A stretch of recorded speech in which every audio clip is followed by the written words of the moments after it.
de encontro pessoal. Cante com a gente, lugar secreto.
Teu sorriso é vida em mim.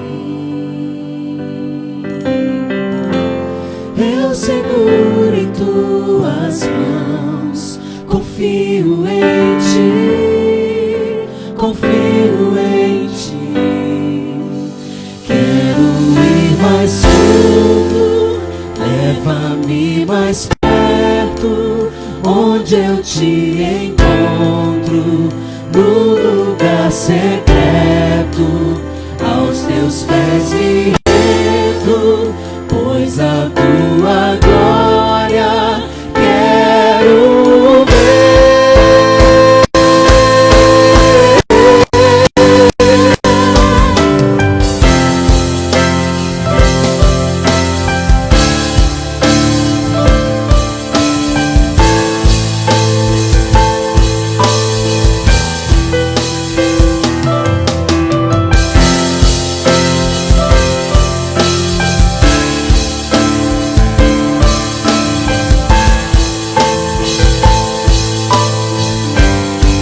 Declare seu amor a Ele, cante. Pai, eu amo tua presença. Desfrute do seu sorriso. Teu sorriso é vida em mim. Eu seguro em tuas mãos, eu confio em ti, confio em ti. Quero ir mais fundo, leva-me mais perto, onde eu te encontro, no lugar secreto. Aos teus pés me rendo, pois a tua glória quero ver. Quero ir mais fundo, leva-me mais perto, onde eu te encontro, no lugar secreto. Aos teus pés me rendo, pois a tua glória quero ver.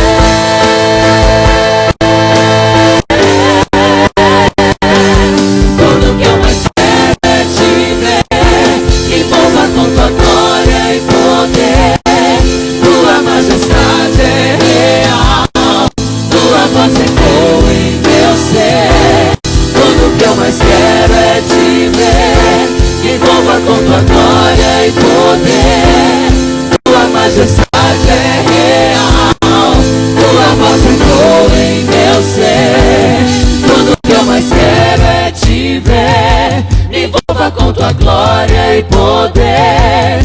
Tua majestade é real, tua voz ecoa em meu ser. Tudo que eu mais quero é te ver, envolva com tua glória e poder. Tua majestade é real, tua voz ecoa em meu ser. Quero ir mais fundo, leva-me mais perto, onde eu te encontro, no lugar secreto. Aos teus pés. Aos teus pés me rendo, pois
Diga para ele.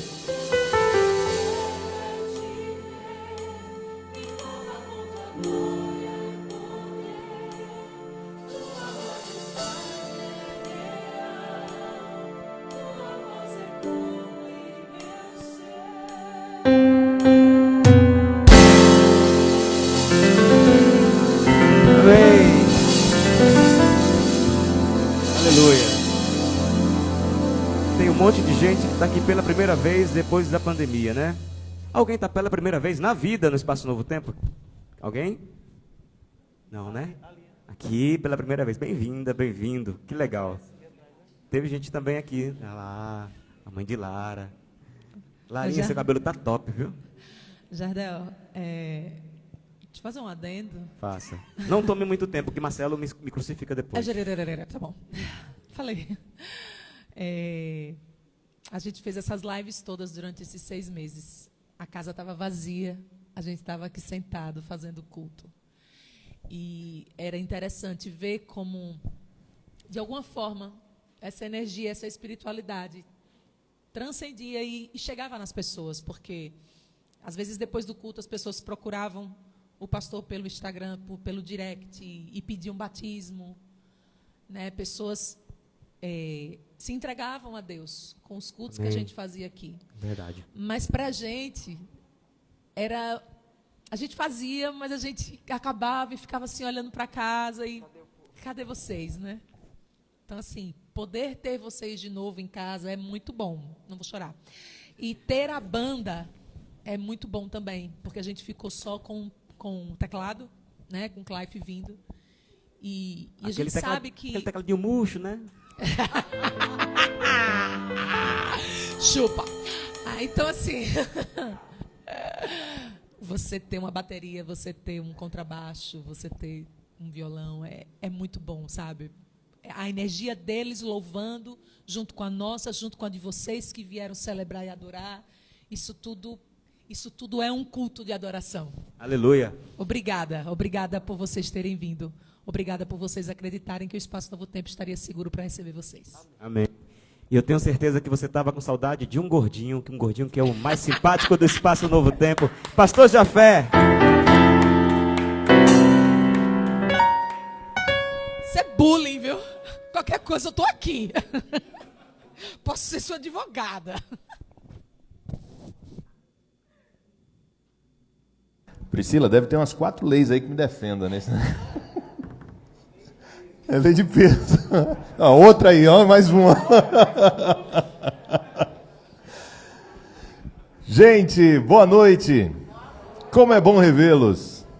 Deixa eu dizer uma coisa para vocês, eu não estou enxergando nada com esse negócio aqui. Por causa da luz. A luz está batendo aqui, eu não estou vendo. Essa parte mais escura aqui, eu não estou vendo absolutamente nada. Mas assim, eu já dei uma olhadinha mais cedo, sei que vocês estão aí, né? É muito... Tá. Sim. Então, beleza. Muito bom revê-los, e Priscila estava dizendo dos momentos que nós passamos aqui, porque logo depois que começou o fechamento, acho que 1 ou 2 semanas depois começamos com as lives, e ver esse espaço do jeito que está aqui é uma maravilha. Deixe-me até dar alguns esclarecimentos para vocês. Nós estávamos organizados até o momento com uma estrutura de 40% da capacidade. Nós já estamos reorganizando para nos adequar a um decreto que já saiu há algum tempo, permitindo 75% da capacidade. Nós vamos nos readequar para realocar aqui os lugares e termos a capacidade dos 75%. Tá? Mas, graças a Deus, estamos dentro da nossa capacidade inicial, inclusive, completamente acomodados e tranquilos aí. Muito bom vê-lo, muito bom saber que você se dispôs a sair de casa, confiou em todos os preparativos que nós fizemos aqui. Os microfones são higienizados, nós tivemos um encontro de manhã, entre o encontro da manhã e o encontro da noite agora, todas as cadeiras foram higienizadas, o piso foi limpo com detergente também, então tudo foi preparado para que nós tivéssemos o máximo de segurança dentro daquilo que nós temos condições de oferecer e dentro daquilo que são os protocolos, aliás, não é? que que os governantes orientam. Então, dentro desses protocolos, nós estamos seguindo todas as orientações e queremos que você sinta-se tranquilo aqui e em paz também, tá? Você que está nos acompanhando aí em casa, Deus te abençoe. Nós estamos aqui também de portas abertas. Enquanto você preferir ficar em casa e tiver que ficar em casa, continue nos acompanhando, aproveitando aquele recadinho, né, Priscila? Sabe aquele aviãozinho que tem aí? Sabe aquele aviãozinho que tem aí? Pois é, dá tempo ainda de você enviar esse aviãozinho para o seu compartilhar com os seus contatos e etc, né? Ou copiar o link e mandar lá no seu grupo do WhatsApp, dizer que está acontecendo uma coisa muito boa agora, que você está sendo abençoado e que eles serão abençoados também. Deus te abençoe. Nós aqui estamos sendo, pelo menos, né? Que bom, graças a Deus. Bom, gente, nós estamos, enquanto alguns estão aqui pela primeira vez, eu percebi, outros já vieram outras vezes, nós estamos hoje no 4º capítulo de uma série em que estamos estudando Jesus no Evangelho de Lucas. E para mim tem sido um momento fantástico parar em casa para poder estudar a respeito deste assunto e trabalhar esse assunto nas noites que nós estamos aqui. E hoje nós vamos trabalhar o 4º capítulo desta série, Jesus em Lucas. Mas antes, nós vamos fazer uma oração, só que 2 recadinhos. Primeiro recadinho, toda terça-feira nós temos um grupo de estudos da Bíblia agora online, como tudo está acontecendo online, né? É o Chá com Bíblia. Aqueles que antes frequentavam, acontecia na sala que carinhosamente chamamos de Cafofo, aqui a sala dos jovens, mas agora está acontecendo online pelo Zoom. Então, se você quiser participar, basta mandar o seu contato para nós e eu lhe envio o link para que você possa participar conosco, tá bom? Esse é o recadinho. Outro recadinho: se você trouxe sua oferta, se você quer participar desse momento de oração, de adoração, aliás, nós temos uma caixinha ali atrás, então, na saída, que vai ser por aqui, tá bom? Na saída que vai ser por aqui, você pode, de repente, esperar o fluxo terminar, não precisa, né? Vamos sair aos poucos, e então você coloca ali a sua oferta e depois você segue aqui pela saída. Só orientando também, aliás, aqueles que precisarem ir ao banheiro ou coisa assim, então a saída é por aqui também. Aí você vai ao banheiro e a entrada continua sendo por lá, onde você tem que passar pelo tapete de novo, higienizar os pés e chegar aqui, tá bom? Vamos fazer uma oração? Deus Todo-Poderoso, muito obrigado porque temos agora o privilégio de, abrindo a Tua palavra, ouvir a Tua voz. Oramos para que o Espírito Santo nos conduza e nos conceda a bênção agora de compreender a Tua vontade. Sabemos que isso é importante, mas não só compreendê-la, colocá-la em prática é tão importante quanto saber o que o Senhor espera de nós. Então, Pai, estamos abertos agora a este momento, depois dos louvores que nós apresentamos, e oramos para que o Espírito Santo nos conduza desta forma, em nome de Jesus. Amém. Por que estudar Lucas? Eu tenho aprendido muito a respeito dele. Lendo um livro, dia desses, do Goen, ele mencionou uma tese de doutorado escrito por um outro teólogo chamado Scheffler, onde ele estudou a palavra salvação em Lucas e concluiu que esta palavra em Lucas se aplica a pelo menos situações em que 6 dimensões estão sendo apresentadas ali. Então a salvação ela tem o seu aspecto espiritual, físico, econômico, político, social, psicológico. Ou seja, a forma como a palavra, os episódios, os eventos em que Jesus se envolve como Salvador e que as pessoas estão sendo salvas, elas estão ligadas não só a aspectos espirituais em sua vida, mas a salvação que Lucas está apresentando, que Jesus veio nos trazer, ela tem um aspecto holístico. Veja só que coisa interessante. Comentando, curiosamente, esse mesmo estudo de Lucas, um outro teólogo mencionou que, além disso, para Lucas, isto é, além daquilo que o Scheffler mencionou, para Lucas a salvação é, sobretudo, algo que se realiza nesta vida, hoje. Para Lucas a salvação, ela é presente. Porque vários teólogos, como por exemplo Paulo, falam da salvação do presente para o futuro. mas Lucas ele dá uma ênfase muito grande na salvação como sendo algo que Deus faz em sua vida, interferindo no momento em que você está. Então, isso é bastante interessante, porque nós temos muitas promessas na Bíblia para o futuro, e essas promessas elas nos dão esperança. No entanto, Lucas, o estudo no livro de Lucas, no Evangelho de Lucas, nos dá a segurança de que Deus não só está nos aguardando na reta de chegada, mas Ele está conosco durante a caminhada também. Agora, um outro estudioso do Novo Testamento, Donald Carson, ele menciona que Lucas tem muito a dizer sobre a salvação, porque ele é um teólogo da ligação entre a salvação e os eventos históricos. Isso porque o seu evangelho é um produto, diz ele, de pesquisa. Todos os livros da Bíblia, assim nós cremos, eles foram dados por inspiração, ou seja, Deus, ele teve a intenção de que esses livros chegassem até nós. E Deus conduziu esse processo. Ele não ditou para que o profeta escrevesse, mas Deus teve todo o interesse naquilo que estava sendo escrito e acompanhou o processo para que esse livro chegasse até nós. E com Lucas não é diferente.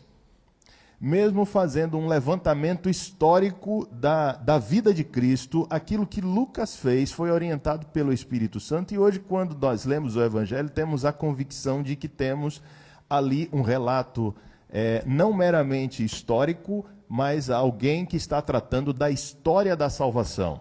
Vamos falar um pouco sobre isso na próxima semana. Mas agora, nós vamos a um outro texto em Lucas, e o tema de hoje é quem está salvo, que tem que ver justamente, e nós vamos perceber esse título com os primeiros versículos do texto que eu vou ler aqui agora, e depois eu vou colocando o texto na tela aos poucos, mas eu vou começar a leitura de Lucas capítulo 13, versos 22 a 30, onde está escrito assim: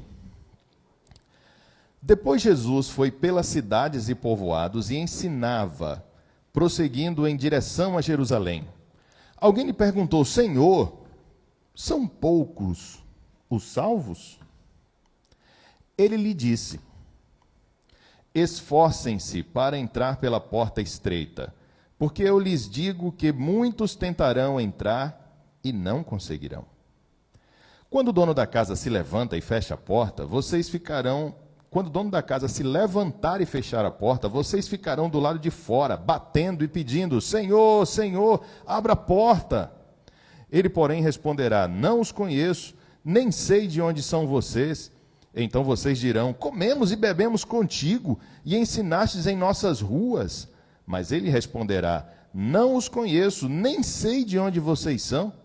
Afastem-se de mim, todos vocês que praticam o mal.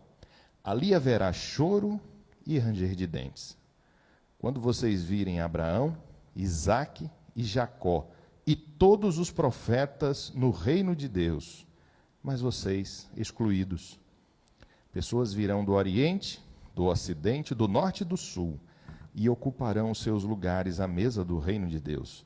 De fato, há muitos que serão primeiros, e primeiros que serão últimos. Eu imagino que nesse texto você lembrou de muita coisa que você já ouviu ou que você já leu na Bíblia, né? Os últimos serão os primeiros serão os últimos. Senhor, Senhor, não conheço vocês, né? Esse texto, ele é muito instigante, e ele trata também sobre a salvação. E a salvação, a questão da salvação, está presente aqui no texto justamente na pergunta que foi feita, né? Senhor, são muitos? Bom, como Jesus andava pelas cidades ensinando, a sua pregação deve ter mostrado com certeza que havia um contraste entre a prática da época, as pessoas faziam na época, e aquilo que ele ensinava, aquilo que ele dizia. É provável que esse alguém, não sabemos quem, não é? Mas alguém perguntou, é provável que esse alguém tenha acompanhado Cristo em algumas dessas cidades. Talvez esse alguém tenha sido um dos apóstolos, quem sabe? Enfim. Essa pessoa, então, perguntou a Cristo: Senhor, Olha, diante de tudo que eu estou ouvindo, diante de tudo que eu estou vendo, fala aí, é pouca gente que vai, né? Não é muita gente, não. Não vai dar certo na vida de muita. Porque, assim, se é do jeito que o senhor está falando, e quando a gente olha para a vida da forma, olha assim ao redor, olha as coisas que estão acontecendo, seguindo a opinião amplamente difundida naquela época, as pessoas acreditavam que havia uma salvação nacional, ou seja, você nasce judeu, você está salvo. Está tudo bem. Era uma salvação que estava ligada a uma questão étnica. Isso era ensinado na época. E Cristo veio ensinar que a salvação ela não está ligada ao lugar que você nasce ou à nação que você nasce, mas como é que você pratica a vontade de Deus na vida, como é que você se relaciona com Ele. Aí Jesus veio ensinar que a salvação, uma pessoa salva, ela expressa essa salvação fazendo coisas impensadas na época e para o grupo da época, né? Quando ele diz assim, dê outra face. E quando ele diz, perdoe não só 7 vezes, mas 70 vezes 7. E quando ele diz, bem-aventurados os que choram, bem-aventurados os perseguidos. Quando ele diz essas coisas, ele desloca essa visão da salvação para um entorno geográfico ou consanguíneo, e ele coloca isso num âmbito que as pessoas não estavam acostumadas com isso. E daí então, é feita a pergunta a ele, depois dessa percepção que aquilo que ele estava ensinando estava em contraste com aquilo que era ensinado na época. Isso incomodou as pessoas, ao ponto de que provavelmente muitos pensaram, mais um perguntou. Então são poucos, né?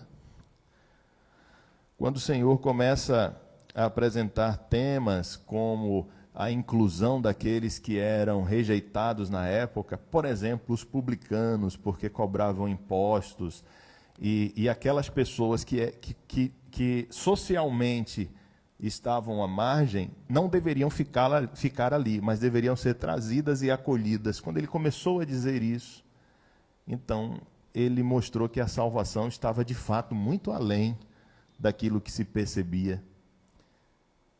E aí, nós temos na resposta de Cristo, que podemos dividir em 3 partes, alguns aspectos interessantes. Primeiro deles, quando ele diz assim, esforcem-se para entrar pela porta estreita, porque eu lhes digo que muitos tentarão entrar e não conseguirão. Desculpe pela interrogação aí no final, não tem essa interrogação, tá? Então, Jesus está afirmando aqui como é que funciona a coisa. O que ele vai fazer depois é apenas ilustrar, mas a afirmação de Cristo, ou melhor, a resposta de Cristo à pergunta que foi feita é esta. Senhor, são poucos os salvos? E ele diz assim, olha, esforcem-se por entrar pela porta estreita, porque é isso que a gente deve fazer. Sabe, quando eu comecei a minha experiência espiritual, isso há pelo menos uns 30 anos, né, mais ou menos. Quando eu comecei a minha experiência espiritual, eu ouvia uma coisa que eu acreditei durante uma época, depois eu percebi que não era bem assim. Eu ouvi mais de uma pessoa ensinar que a vida do cristão é uma vida em que ele tem que passar por uma série de provações, dilemas e incômodos. Eu ouvi alguns pregadores dizer assim, se está tudo bem na sua vida, tem alguma coisa errada, porque Abel balançou ali a cabeça, parece que você já ouviu também. Se você está tudo bem em sua vida, tem alguma coisa errada, porque para ser um cristão, você tem que sofrer, não é passar por dilemas e passar por provações, etc. Eu imagino que esse tipo de pensamento, de conclusão, venha de uma interpretação, eu vou usar a expressão assim, precipitada, do que Jesus disse aqui, passar pela porta estreita. Porque o que ele está dizendo aqui é que esse caminho da salvação realmente é assim, não é? É um caminho difícil, doloroso, apertado, incômodo. Bom, eu entendo agora que não significa, que o sofrimento não significa que você está espiritualmente bem, porque você está sofrendo, você está bem, porque você está sendo perseguido, você está bem. Não entendo que isso tem uma relação direta com condição espiritual favorável. Por outro lado, eu entendo também, e a própria experiência, o tempo, vem nos mostrar que realmente tomar uma decisão ao lado de Deus implica em viver na contramão de muita coisa. E você vai entrar frequentemente em conflito com muitas circunstâncias, com muitas pessoas, com muitas situações, com muitas ideias. Mas isso não significa que o ideal é o sofrimento, né? Que o ideal é viver essa vida de luta, porque sendo assim é porque eu estou bem com Deus. Não necessariamente. Ok? Mas, por outro lado, é verdade que tomar uma decisão dessa é entrar pela porta estreita e seguir por um caminho estreito também. E esse caminho ele é pedregoso, e esse caminho, e às vezes a gente tropeça em alguma coisa do caminho, e esse caminho incomoda realmente. Então, quando perguntaram a Cristo, diante daquilo que ele estava ensinando, porque no texto está dizendo que ele passou por várias cidades, e ele pregou em várias cidades, e esta pessoa talvez tenha ouvido mais de uma pregação de Jesus e tenha concluído: Senhor, diante disso então, nós estamos longe. E olha o que Cristo estava pregando. Ele estava pregando uma relação com Deus até mais leve do que estava sendo dita na época, não é? No entanto, a pessoa concluiu de que a maioria estava muito longe disso, e Jesus disse: olha, realmente, veja só, vou lhe dizer uma coisa, a porta é estreita. Em outro lugar ele diz assim: o caminho é estreito também. E quando eu olho para isso aqui, eu começo a pensar, e aí vem um perigo de eu vou retomar aquela expressão, não é? Interpretação precipitada do que Cristo está dizendo. Porque o que ele está dizendo aqui pode ser interpretado por algumas pessoas que o sofrimento está diretamente ligado à condição espiritual. E se eu estiver sofrendo, significa que eu estou bem. Mas não é assim. A salvação não tem nada a ver com isso. Jesus está nos advertindo que o caminho é realmente doloroso. Mas a salvação não tem que ver com os meus martírios, e ela não tem que ver com o meu sofrimento, com minha dor. A salvação não tem que ver com isso. A salvação, aliás, não tem que ver com as coisas que eu faço com a ideia e com o objetivo de recebê-la. Um problema muito sério que afeta muitas pessoas, eu sou afetado por ele também, chamado de autojustificação, que se expressa em ideias que estão assim tão facilmente em nossa mente, que nós expressamos essa ideia, por exemplo, da autojustificação, quando nós dizemos assim: Deus, por que eu? Eu estou me justificando com Deus, dizendo que outro mereceria, mas eu não. E geralmente, quando a gente pensa assim, por que eu? Vem uma explicação do porquê eu não mereço, né? Porque eu sou bom, porque eu vou e tal, eu faço, eu ajudo, etc, etc, etc. Há alguns anos, eu li um texto que para mim é um texto assim fantástico, que fala sobre aquilo que Jesus fez por nós, que é um comentário, aliás, sobre vários outros textos da Bíblia que falam sobre o que Jesus fez por nós. Ele foi escrito lá pelo século XIX, no fim do século XIX. Foi publicado aqui no Brasil em 1965, em um livro de meditações que a Igreja Adventista do Sétimo Dia publicou naquele ano. E é uma linguagem lá daquela época, não é? Mas o texto que foi publicado numa meditação que tinha por título Para Conhecê-lo, Conhecer Jesus, né?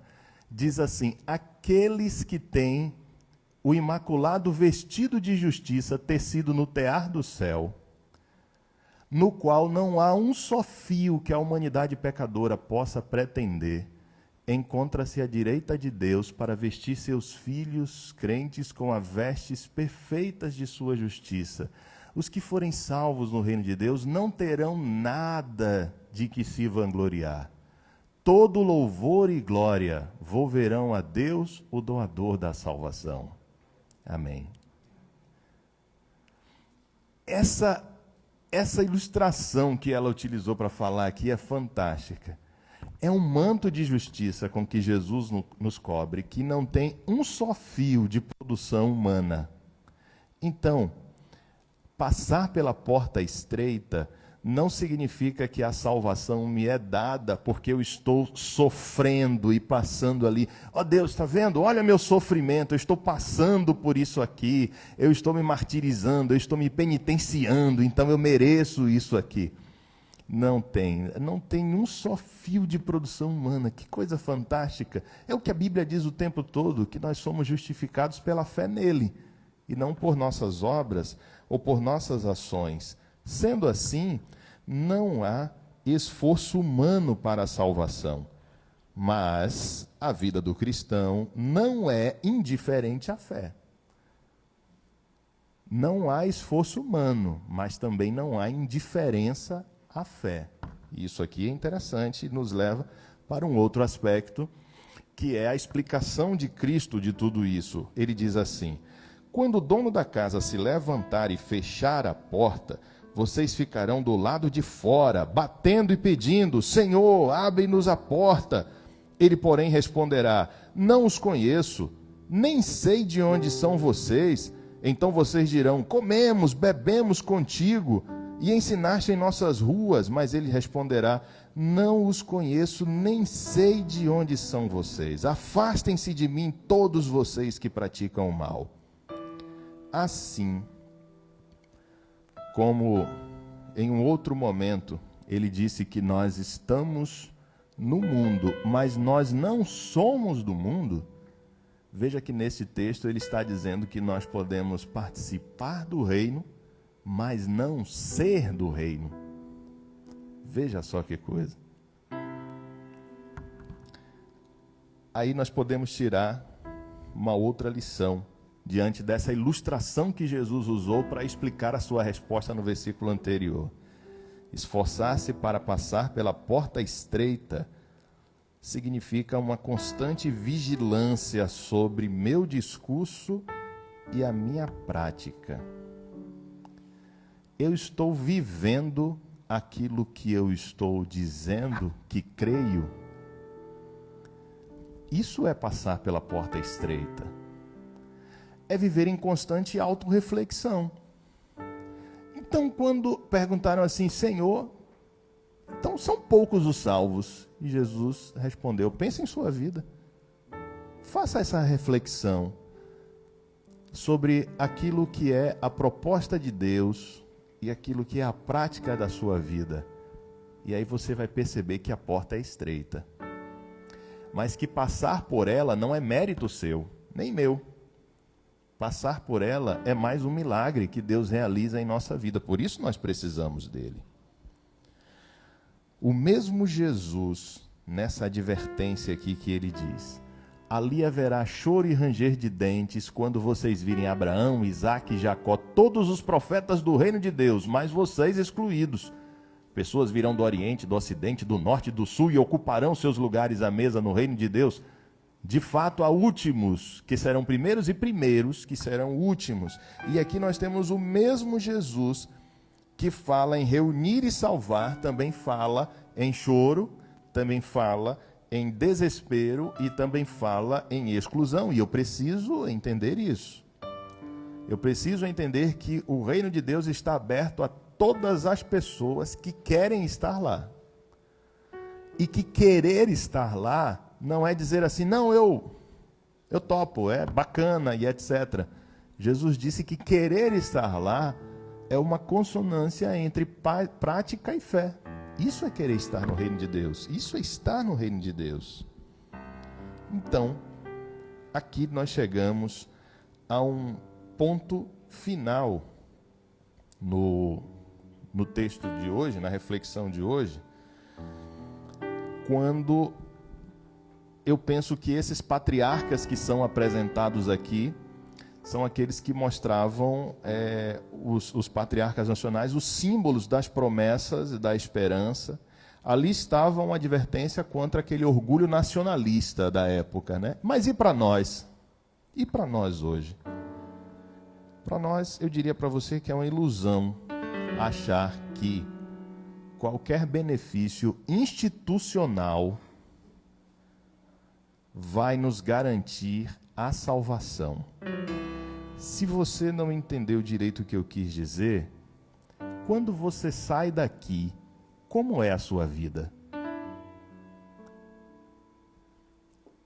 Quando Jardel não está ministrando e Clive não está tocando, como é o seu louvor?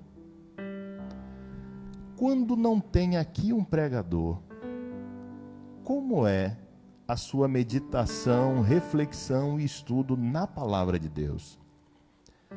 Por enquanto não está funcionando, né? Mas quando não tem ninguém ali na sala de oração, logo vai funcionar. Quando não tem ninguém na sala de oração orando com você, como é a sua vida de oração? Eu não posso colocar a minha relação com Deus e estabelecer os finalmente disso com base em algo que é institucional apenas. Jesus disse assim, olha, vocês ficam assim se orgulhando, Abraão, Isaac, Jacó, eles vão estar lá, vai ter gente de muitos lugares, mas muitos não irão. Então, a salvação depende de passar pela porta estreita e isso deve me fazer refletir, Deus, daquilo que eu estou ouvindo e que eu digo crer, como tem sido a minha vida em relação a isso? Quando eu não estou lá, naquele ambiente maravilhoso, recebendo a palavra, cantando e adorando, como é minha vida no dia a dia? Isso é a porta estreita. E a reflexão que fizeram lá é que, Senhor, estão olhando para isso, não vão muitos não. Mas eu digo para você que Jesus não veio aqui, deixando o que Ele deixou, estudamos isso de manhã, fazendo o que Ele fez, apenas para lhe dar um recado de uma ameaça e para dizer que vai ser difícil. Ele veio nos abrir os olhos e dizer assim, a porta é estreita, mas nós podemos passar juntos por ela. Aliás, é a única forma de passar por ela. E aí então, tudo aquilo que eu creio pode virar prática na minha vida e a salvação se torna uma realidade. Que bom isso, não é? Vamos pedir a Deus que seja assim em nossa vida? Pai Todo-Poderoso, oramos neste momento te pedindo, Senhor, suplicando que conforme aquilo que estudamos hoje, a salvação seja uma realidade em nossa vida. Sabemos que a salvação ela é única e exclusivamente por meio de Jesus Cristo. Não há um só fio nessa roupa de justiça que seja de produção humana. Porém, Deus, nós compreendemos também que receber Jesus significa crer nele no coração e viver ele na vida. Então, nos conceda a bênção de passar por essa porta estreita, que é a prática da salvação, que é o dia a dia, que é a fé operante, é a fé em ação. Ó Deus, isso é desafiador, nós não conseguimos, e o Senhor sabe disso e não espera isso de nós. O que o Senhor espera é que nós façamos o que estamos fazendo agora, suplicando, dizendo, Senhor, a porta é estreita, o caminho é difícil, nós não vamos conseguir, ajude-nos, salva-nos, passa-nos por este momento, ajude-nos, Senhor, para que tudo aquilo que nós cremos e que nós estudamos se traduza em prática na vida, por Jesus Cristo nós oramos, amém. Preste atenção na música que você vai ouvir agora.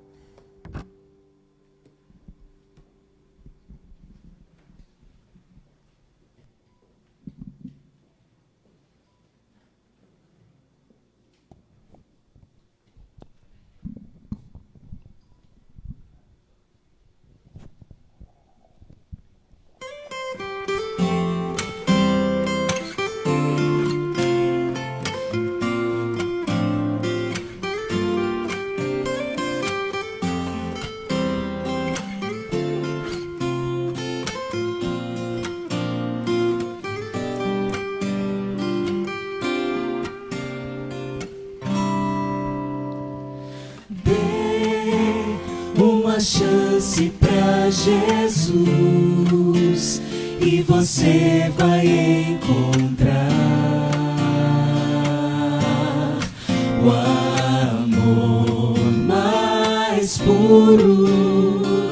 Sei que Ele vai lhe conceder paz que excede o entender. De tão sublime vem, não pergunta mais por quê, e confia sem temer, com fé descansar.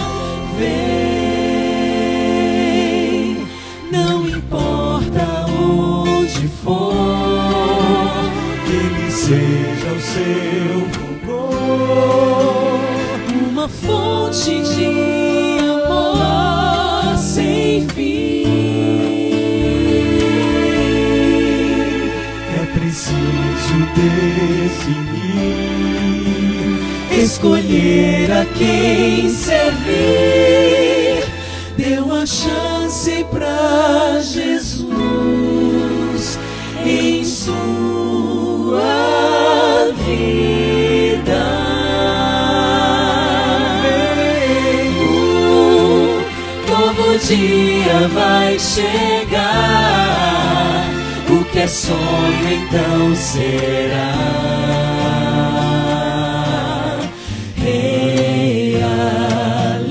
realidade.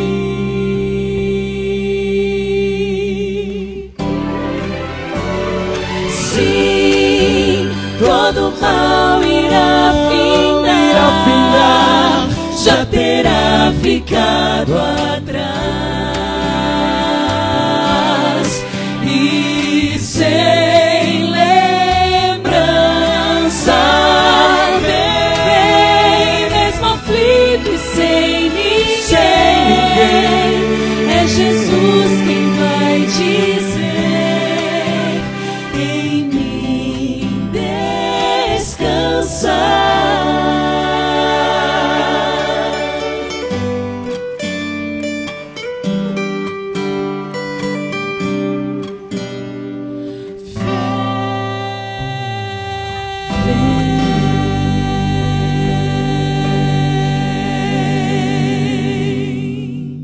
Amém. Amém. Esse é o convite que Deus tem para você hoje. Esse foi o Viva, nosso encontro semanal e coletivo com Deus. Eu costumo dizer sempre que esse encontro aqui não exclui de forma alguma a necessidade que temos de todos os dias da semana temos o nosso encontro pessoal com Deus. Inclusive, Jafé hoje veio exatamente com essa mensagem de que nós devemos, durante a semana, nos aproximar de Deus. Então, eu espero que você tenha boas leituras, que a Bíblia seja sua companheira, que a oração faça parte da sua vida durante essa semana, ok? Muito obrigado pela presença. Incrível te ver aqui. Algumas pessoas que a gente não via há tanto tempo se perguntavam, será que está bem? E aqui a gente pode ver que Deus tem nos guiado e nos conduzido até aqui. Amém. A saída fica aqui à minha direita. Nós vamos sair de forma lenta. A porta ali é estreita, segundo o sermão de Jafé. É exatamente aquela ali. E o caminho Né? também é O estreito. caminho também é estreito. Então a gente vai sair de forma lenta, tranquila, enquanto a banda canta mais uma música e a gente faz essa saída. Deixa eu dizer, infelizmente ainda não temos momento de alegria lá fora por motivos óbvios. Quando for possível, então a gente ainda não consegue ter aquele calor humano. Sinta-se abraçado, sinta-se amado pela equipe do Espaço Novo Tempo. Fica com Deus, boa semana. Amém. Amém, amém. Vai saindo devagarzinho. A gente vai cantando aqui, quem está dentro da casa ainda vai curtindo um pouco de som. Minha morada.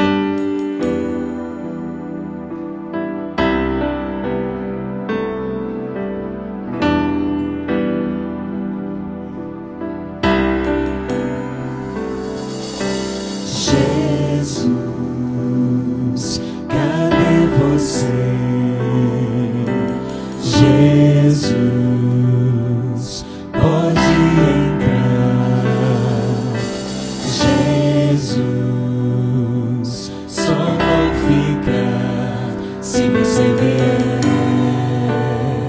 Se você vier.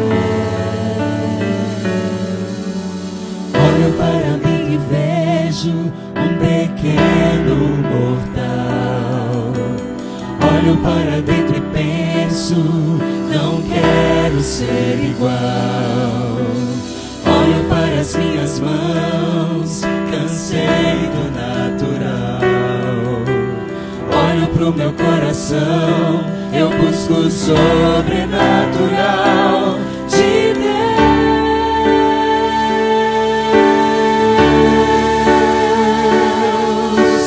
Toma as minhas mãos, eu não preciso delas se não for pra te tocar. Pode ficar com elas, toma meu coração. Eu não preciso deles se não for pra te sentir. Tira ele de mim. Vai, banda!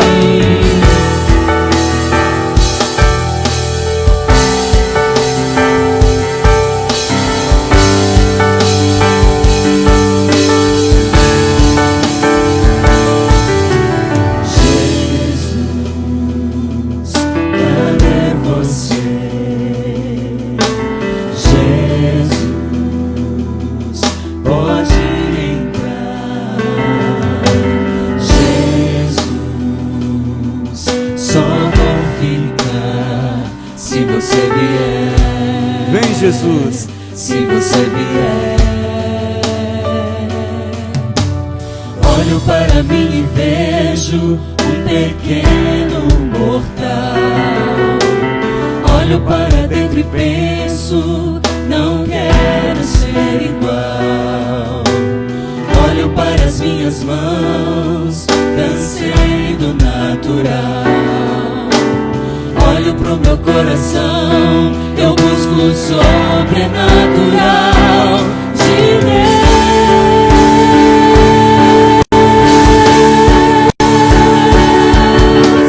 Toma as minhas mãos, eu não preciso delas se não for pra te tocar.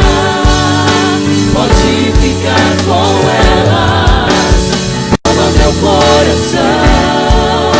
Eu não preciso deles se não for pra te sentir. Tira-lhe de mim. Toma as minhas mãos, eu não preciso delas se não for pra te tocar. Pode ficar com elas, toma meu coração.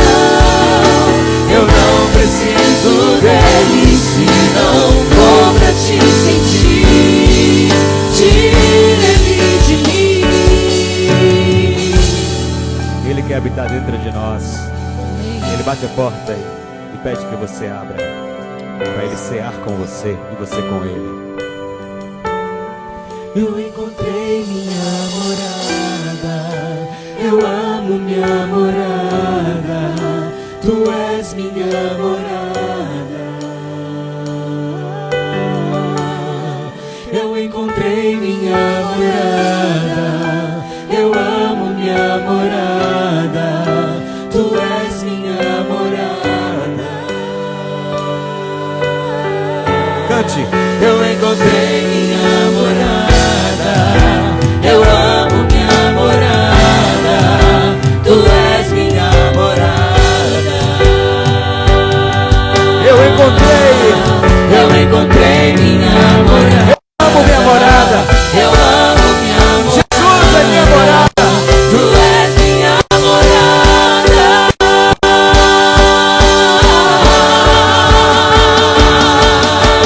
Toma as minhas mãos, eu não preciso delas se não for pra te tocar.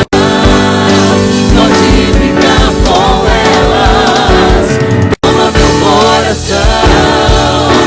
Eu não preciso deles se não for pra te sentir. Tira-me de mim. Toma as minhas mãos, eu não preciso delas se não for pra te tocar. Pode ficar com elas, toma meu coração. Eu não preciso deles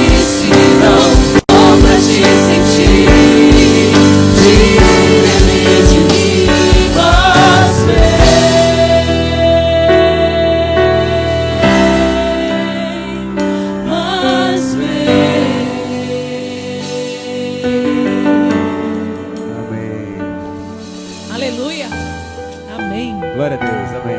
Amém.